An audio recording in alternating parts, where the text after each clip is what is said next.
ನಮಸ್ಕಾರ ವೀಕ್ಷಕರೇ, ಟಾಪ್ 10 ನ್ಯೂಸ್ಗೆ ಸ್ವಾಗತ. ನಾನು ಪ್ರಭು ವಡರ್. ಒಂದು ನೋಟ 10 ಸುದ್ದಿ. ತೈವಾನ್ ಕುರಿತು ಅಮೆರಿಕ ಸಂಚು, ಸಂಘರ್ಷಕ್ಕೆ ಕಾರಣವಾಗಬಹುದು ಚೀನಾ ಎಚ್ಚರಿಕೆ. ಆರ್ಥಿಕ ಮತ್ತು ಸಾಮಾಜಿಕವಾಗಿ ಶಕ್ತಿ ತುಂಬುವ ಕಾರ್ಯಕ್ರಮಗಳನ್ನು ಮುಂದುವರಿಸುತ್ತೇವೆಂದ ಸಿಎಂ ಸಿದ್ದರಾಮಯ್ಯ.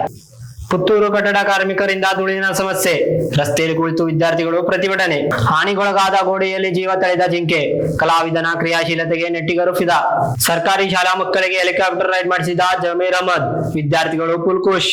ವಿಜಯ್ ರಶ್ಮಿಕಾ ಮದುವೆ ಡೇಟ್ ಫಿಕ್ಸ್, ಸೋಷಿಯಲ್ ಮೀಡಿಯಾದಲ್ಲಿ ವೆಡ್ಡಿಂಗ್ ಕಾರ್ಡ್ ವೈರಲ್. ಪೆಟ್ರೋಲ್ ಆಮದು ಬೀಳುತ್ತಾ ಬ್ರೇಕ್, ಅಂಡಮಾನದಲ್ಲಿ ಮೋದಿ ಸರ್ಕಾರದ ಸಮುದ್ರ ಮಂಥನ ಯಶಸ್ವಿ. ವಿಶ್ವನಾಥ್ ಗವಾಸ್ಕರ್ ಅಕಾಡೆಮಿ ವತಿಯಿಂದ ವಿದ್ಯಾರ್ಥಿಗಳಿಗೆ ಕ್ರೀಡಾ ಕಿಟ್ ವಿತರಣೆ. ಉತ್ತರ ಪ್ರದೇಶದಲ್ಲಿ ನಿಯಮ ಉಲ್ಲಂಘಿಸಿದ 178 ಖಾಸಗಿ ಆಸ್ಪತ್ರೆಗಳ ಪರವಾನಗಿ ರದ್ದು. ಚಲಿಸುವ ರೈಲಿನಲ್ಲಿ ಗರ್ಭಿಣಿಗೆ ಶ್ರೀಮಂತ ಶಾಸ್ತ್ರ, ಪ್ರಯಾಣಿಕರಿಂದ ಅಚ್ಚರಿ ಉಡುಗೊರೆ. ಇದಾಗಿತ್ತು ಇವತ್ತಿನ ಟಾಪ್ 9 ಸುದ್ದಿಗಳು.